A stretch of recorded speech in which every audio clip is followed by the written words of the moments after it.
cas de mélanome avéré, effectivement, ce qu'on veut vous demander, c'est quelle est la prise en charge adaptée, quelle stratégie de traitement la plus efficace?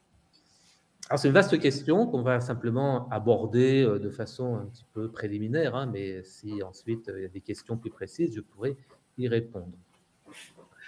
Alors, d'abord, ça passe par l'identification donc d'une lésion suspecte chez un patient à risque, avec les facteurs de risque dont on a parlé tout à l'heure, ou non. Après tout, même si ce sont des facteurs de risque, eh ben, en fait, il y a des gens qui ont des mélanomes qui n'ont pas de facteurs de risque bien particuliers, ça peut tout à fait arriver. Donc, tout passe par d'abord l'identification d'une lésion qui est suspecte, ou alors une autre circonstance, c'est un examen systématique pour quelqu'un qui a des facteurs de risque qu'on examine donc de façon régulière, et c'est le praticien qui fait cette surveillance systématique qui va identifier la lésion et pas le patient lui-même. Dans tous les cas, une lésion suspecte, c'est une équation simple, égale consultation rapide. Alors vous allez me dire rapide, oui, qu'est-ce que ça veut dire aujourd'hui? Ah oui, c'est un problème, il n'y a pas de doute, chez un dermatologue. Donc, j'ai envie de dire le plus vite possible. C'est vrai qu'une lésion suspecte, si on la voit 6 mois plus tard, c'est moins bien, clairement. Donc, il vaudrait mieux que ces lésions soient vues par un dermatologue qui va sortir son dermoscope et qui va dire oui, c'est vraiment suspect. Et si c'est vraiment suspect, on va faire une ablation totale. Si c'est possible, si la lésion n'est pas de grande taille sur le visage, par exemple, auquel cas ce sera plus compliqué. Par exemple, quelque chose de 7-8 mm ou d'1 cm sur le dos, sur le ventre, sur un membre, ça c'est possible. Soit le dermatologue le fera directement, soit il le confiera à un chirurgien. Mais le mieux, c'est de l'enlever totalement en passant à peu près 1 mm autour. Ensuite, tout ça est examiné par un pathologiste sous un microscope qui vous dit oui, vous aviez raison, c'est bien un mélanome et qui va nous donner tout un tas de détails sur le sous-type de mélanome et un certain nombre de caractéristiques intéressantes qui vont guider un petit peu la suite de la prise en charge, notamment l'épaisseur. Et l'épaisseur, souvent maintenant, ils les mesurent jusqu'à un dixième, voire un centième de millimètre, parce que c'est important ensuite pour la suite. La suite, c'est quoi? La suite, c'est toujours de la chirurgie, en tout cas dans la très très très grande majorité des cas. Donc on a vu la chirurgie initiale pour affirmer le diagnostic.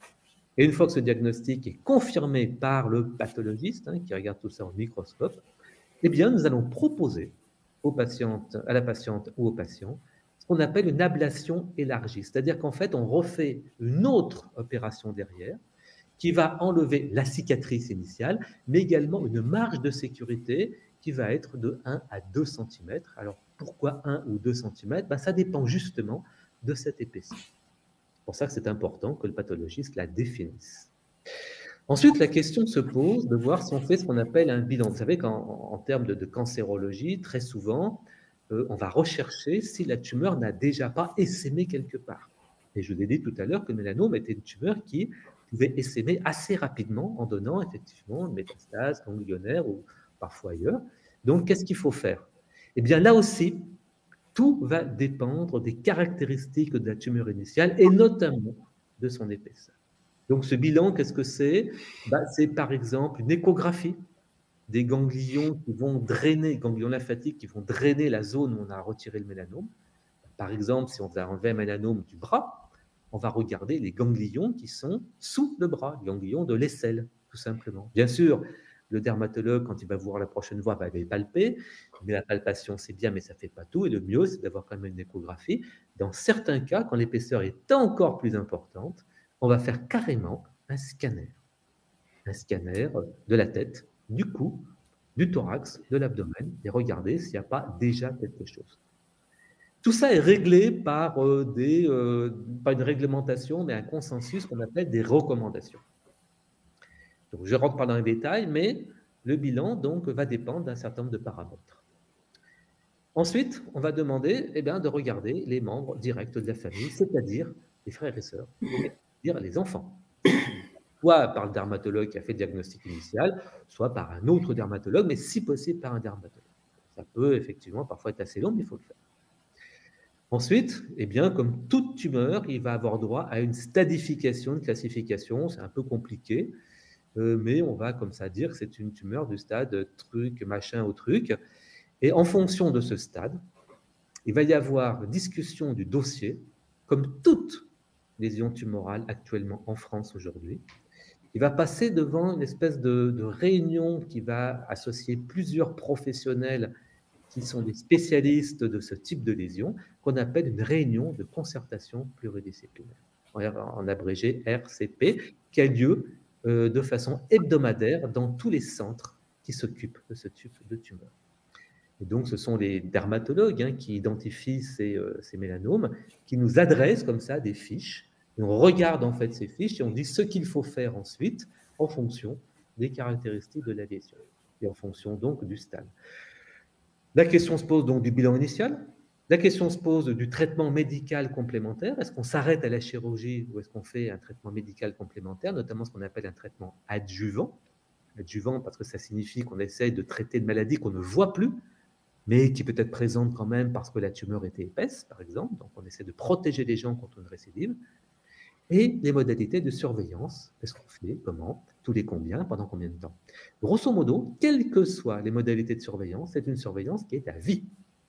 Au moins une fois par an et par une visite, tout simplement, au bout d'un certain nombre d'années, chez un dermatologue ou chez un médecin généraliste, si pourquoi pas, mais qui va être en principe sans limite, annuel, à vie. Voilà. Et c'est là où le bas blesse un petit peu, parce que c'est pas si évident. Au bout d'un certain temps, les gens ils vont plus, c'est clair.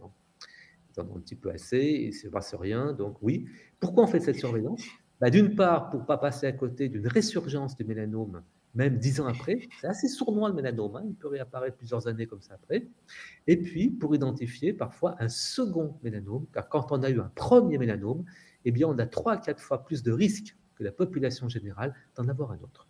Donc, raison de plus. Et ça, il faut bien expliquer aux gens, c'est pas seulement pour vérifier que ce qu'on a enlevé va repointer le bout de son nez, mais pour voir si on n'a pas un autre. Et puis, à un moment donné, il faut quand même informer. Donc, par ce qu'on appelle une consultation d'annonce. On dit clairement, monsieur ou madame, je vous ai retiré un mélanome, votre dossier a été discuté en réunion de concertation pluridisciplinaire, et les décisions prises sur le bilan, sur le traitement complémentaire ou pas, et sur la surveillance, ont été les suivantes que je vais appliquer. Et voilà, et on espère que, en fait, cette surveillance n'aboutira pas à la découverte d'une récidive. Si c'est le cas, le dossier sera rediscuté ensuite en réunion de concertation pour qu'est-ce qu'on fait. Et naturellement, dans tous les cas, c'est toujours un bon moment de diagnostic de mélanome pour dire, protégez-vous quand même du soleil, parce qu'il n'y a pas que le mélanome qui est induit par le soleil, il y a également d'autres tumeurs cutanées, qu'on appelle des carcinomes, qui sont moins dangereux, certes, mais tellement plus fréquents que le mélanome. Donc, si on se protège du soleil, on se protège également contre ces carcinomes. Et puis, on se protège également contre le vieillissement cutané. Ce n'est pas négligeable. Merci beaucoup, professeur, pour vos explications très claires.